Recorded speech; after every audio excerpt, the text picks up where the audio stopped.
Fala galera do Cultura da Ação, você gosta de videogame, você gosta de cultura pop, gosta dos anos 80, você nasceu entre 70 e pouco, você viveu os anos 80, então esse é o filme pra você. Jogador número 1, nome original Ready Player Number 1. Oasis was the brainchild of James Halliday. Hello. If you're watching this, I'm dead.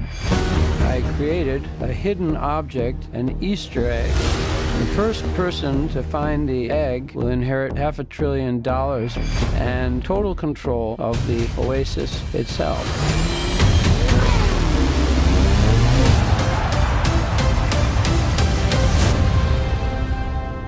Novo filme do Steven Spielberg, voltando a fazer filmes de ação, filmes com uma temática mais jovem, voltando àquela origem dele, do ET, dos Goonies, inspirado no best-seller de Ernest Cline, Jogador número 1. Eu já vou falando algo pra vocês, se você leu o livro, esse filme ele não tem tantas referências como o livro. O livro é um poço de referências de cultura pop, principalmente na década de 80 e 90. O que acontece? Não dá pra pagar todos os direitos autorais. No livro você tem de Monty Python a Ultraman, aparece a Tropa Ultra, Guerra nas Estrelas, Star Wars. O Spielberg tentou até negociar com a Disney para falar de Star Wars no filme, mas enfim, não deu para colocar todas as referências. Mas cara, o filme tem 500 mil referências legais. É o tipo de filme que no cinema não dá para você achar todas as informações. Espera chegar na televisão, espera chegar em DVD e você vai parando, pausando cada coisa. Você vê Star Trek, o DeLorean do De Volta pro Futuro, o Christine, do Christine o Carro Assassino, você vê o Furgão do Esquadrão Classe A, a Lara Croft de Tomb Raider, Battletoads, aquele joguinho dos sapos, você vê G.I. Joe, músicas na década de 80, toca Van Halen, toca George Michael, toca Bee Gees, num momento totalmente embalos de sábado à noite. Você tem referência a Michael Jackson, você tem referência ao Odyssey, você lembra do Odyssey? Veio antes do Atari. Na verdade, você tem referência também ao Atari nesse filme. O Atari aparece numa moto que parece a moto do Kaneda, do Akira. O Atari aparece no final, um desafio, assim, de qual seria o jogo, onde estaria o easter egg.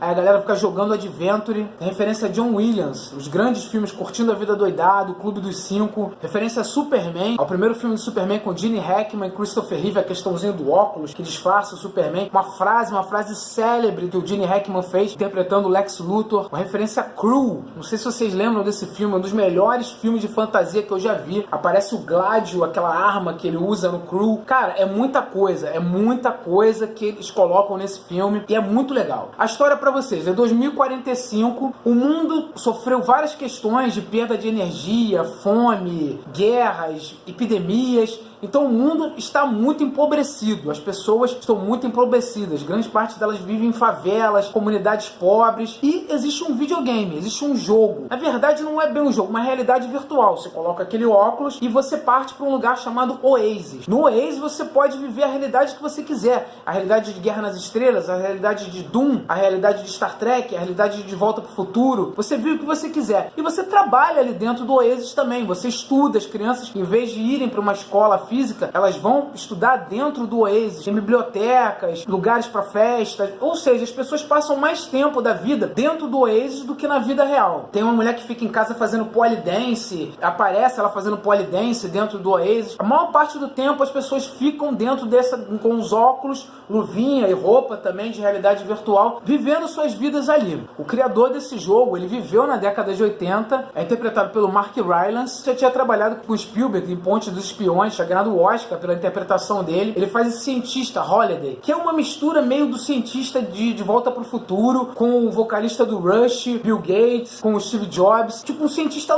louco, assim, só que bem mais introspectivo. Então ele criou todo esse mundo e em 2045 ele morre e aí ele resolve colocar 3 chaves, 3 easter eggs. Eu já falei de easter eggs aqui com vocês. Easter eggs são referências, são aqueles ovos escondidos dentro do filme, dentro do livro, dentro da obra, dentro do videogame, tanto que tem a referência do Adventure, tem os easter eggs dentro do Adventure. Foi o primeiro videogame a citar esse termo easter egg, foi no Adventure do Atari. Quem conseguir achar essas 3 chaves, fazer esse desafio, vai conseguir ganhar toda a fortuna dele e ser dono do Oasis. Só que essas ações do Oasis já estão sendo administradas por uma outra empresa e essa empresa monta um exército para procurar essas coisas ali dentro. Daí tem um garoto que é interpretado pelo Tyler Sheridan, ele fica jogando direto e ele consegue achar a primeira dessas chaves. chaves. Ele vive numa favela, uma favela que é toda empilhada de trailers, muito pobre, ele é órfão, ele mora com a tia dele, e ele consegue achar essa primeira chave. Então ele se torna o jogador número 1, ele sobe pro topo da lista, porque essas chaves já estavam escondidas ali há um tempo, e ninguém conseguia achar, contratava cientistas, contratava uma galera para analisar todos aqueles universos inseridos ali no jogo, e ninguém achava. E ele, cara, ele cresceu jogando o Oasis, cresceu ali dentro, e ele tem essa coisa de não só ficar dentro do jogo, ele tem a questão de querer saber da vida do criador do jogo, ele quer saber de todas aquelas referências ali dentro, que eu já falei pra vocês. A questão toda é que a gente observa não só esse garoto, mas outros cientistas ali, outros garotos jovens também, que sabem tudo dessa cultura pop. A gente vai parar pra pensar, é 2045, essa galera não viu essa realidade, essa galera não escutou as músicas do Van Halen, não assistiu Gundam Wing, não teve essa cultura, simplesmente eles sabem tudo sobre isso. Uma outra questão que eu já coloco um tanto contra no filme é que é 2045, vamos falar isso de novo, parece que não foi criado nada, a gente vive mais ou menos a nossa realidade atual, a gente não tem nada de novo, nada de interessante criado na cultura pop. Parece que a cultura pop, isso é a verdade, né? A gente vai parar pra ver o que é a cultura pop hoje em dia. Funk, pagode, Anitta, isso aqui no Brasil, e lá fora também acaba sendo um bunda lelê. E vários remakes estão sendo feitos de grandes clássicos da cultura pop da década de 80. Então é o que parece, mais ou menos é o que a gente vive atualmente. A gente não tem grandes ícones da cultura pop, assim, grandes questões novas sendo surgidas, grandes filmes, grandes inovações, tal qual a década de 80, que a gente teve fantásticos filmes, fantásticas coisas, tanto Spielberg, como Robert Zemeckis, como George Lucas, como John Hughes, eles criaram todos esses universos, criaram todas essas coisas, toda uma estrutura desses novos efeitos especiais que a gente vê agora no cinema, essas coisas inovadoras que a gente vê de computação gráfica, de inovação de som principalmente. George Lucas criou toda uma estrutura inovadora de som e de computação gráfica. Então parece que esse mundo meio que parou na década de 80. Então é isso que a gente vê nesse filme. E a gente vê isso na garotada de 17 anos, o próprio protagonista do filme, ele só gosta disso, só procura esse tipo de coisa. Uma outra coisa que eu achei um tanto quanto estranha no filme é que a gente tem esse Oasis, que é um jogo mundialmente conhecido, o mundo inteiro joga Oasis, e toda essa história se envolve em Ohio. O Tyler Sheridan tem o avatar dele ali dentro, tem os amigos dele ali dentro que ele não conhece pessoalmente, a maior parte das interações de amizade, das pessoas que você conhece, é dentro do Oasis. Na verdade, nem sabe como é que são as pessoas, cada um usa o seu avatar. Eu posso ser um alienígena, eu posso ser um ninja, eu posso ser a Lara Croft, o Deadpool, eu posso ser o Batman, eu posso ser quem eu quiser ali dentro. E os amigos dele são dali de dentro também. Quando ele vai conhecer esses amigos pessoalmente, eles moram ali em Ohio, eles não estão em outros lugares do mundo, não estão em outras cidades dos Estados Unidos. E até a própria empresa, essa empresa maligna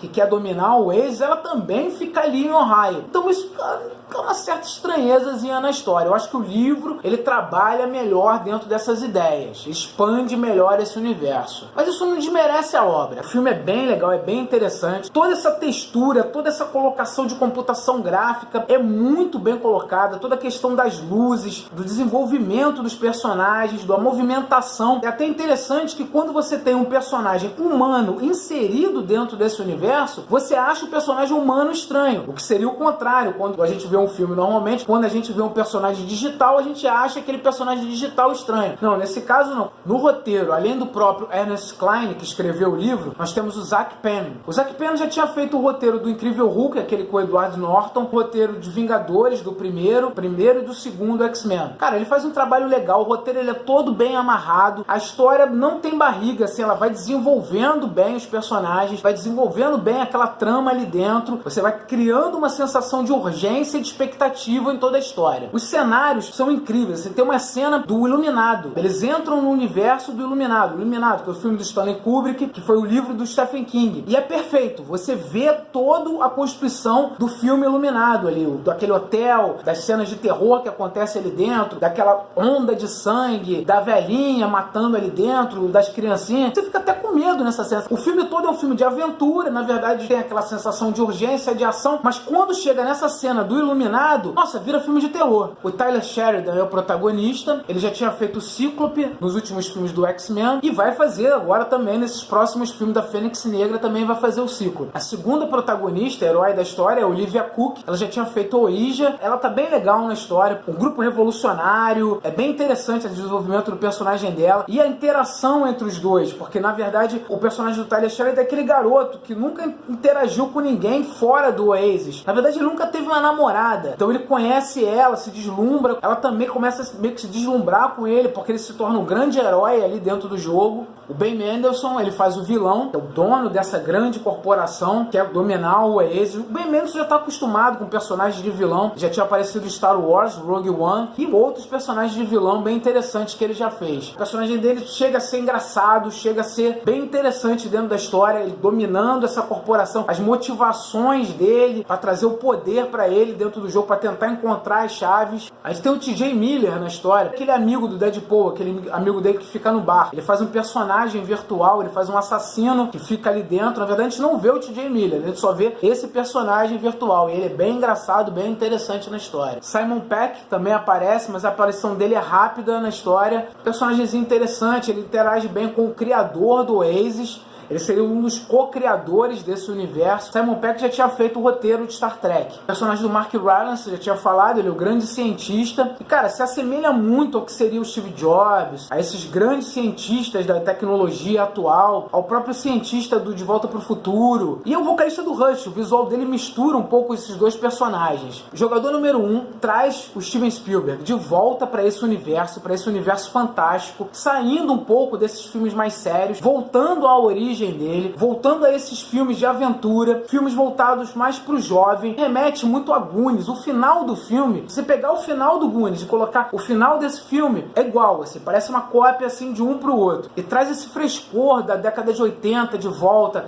essa questão desses jogos, desses personagens interessantes. A gente vê o Gigante de Aço, a gente vê o Gundam, a gente vê as Tartaruga Ninjas. Eu não gostei muito das Tartaruga Ninjas não, porque eles colocaram as Tartaruga Ninja com aquele visual novo do Michael Bay. Eu preferia que eles tivessem colocado com o visual antigo. Além de ser uma bela aventura, assim, o filme tem grandes mensagens para vocês. Por exemplo, que a gente vê atualmente, as pessoas acabam vivendo muito no mundo virtual. Celularzinho, tá todo mundozinho com o celularzinho na mão, toda hora, e não interagem com as pessoas. Então a gente tem que, às vezes, esquecer um pouco a internet, esse mundo virtual, e interagir. Procurar a pessoa que está do lado da gente, a pessoa que gosta da gente, interagir com essas pessoas, fazer relacionamentos reais, no mundo real, escapar um pouquinho dessa questão desse mundo virtual. Uma outra questão importante é que, avaliando o protagonista da história, ele vive num mundo onde várias pessoas escolhem aonde vão viver. Ah, vou viver no mundo Star Wars, vou viver no mundo de Embalo de Sábado da Noite, ah, vou viver no mundo de... Enfim, você escolhe vários mundos, mundo de Doom, você escolhe vários universos ali dentro, mas acaba sendo tudo muito subjetivo, e é o que a gente observa no jovem hoje em dia com a internet. Cara, a internet é um dos maiores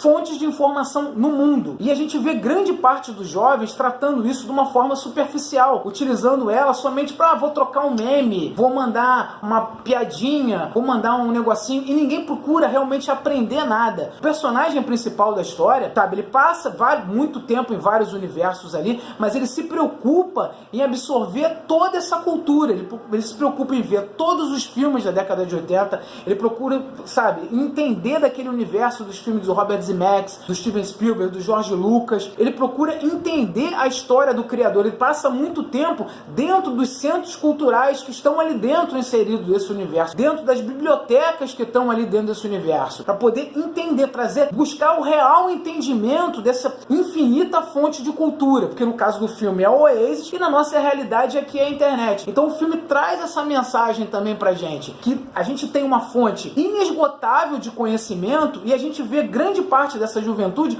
usando meio que pra palhaçadinha, bate-papozinho, mandar piadinha, sabe? Questões pequenas e superficiais, e não desenvolvendo um grande aprendizado. Além da grande mensagem, que você tem um protagonista que é pobre, não tem nada, mora basicamente numa favela, e pelo simples fato dele querer conhecer coisas, querer saber mais, descobrir mais esse mundo, ele consegue ascender a um lugar superior. Uma outra coisa que eu acho legal nesse filme é que você, pai, você vai levar o seu filho pra lá, pra assistir, você vai se divertir, o seu filho vai se divertir também, só que quando chegar em casa, tipo, você vai ver várias coisas, você vai ter visto várias coisas que o seu filho não entendeu, tá? sabe? Várias referências antigas que você vivenciou e o seu filho não entendeu. Então você vai chegar em casa e vai começar a mostrar pra ele: pô, olha isso aqui, filho, isso aqui é o De Volta pro Futuro. Pô, filho, isso aqui é o jogo que é o Battletoads. Olha, isso aqui é o Adventure. Olha, isso aqui é o personagem tal, esse aqui. Então você leva a cultura de uma geração pra outra, sabe? Numa interação bem interessante. E tudo isso é mostrado de uma forma bem renovada na história. É isso aí, galera. Jogador número 1,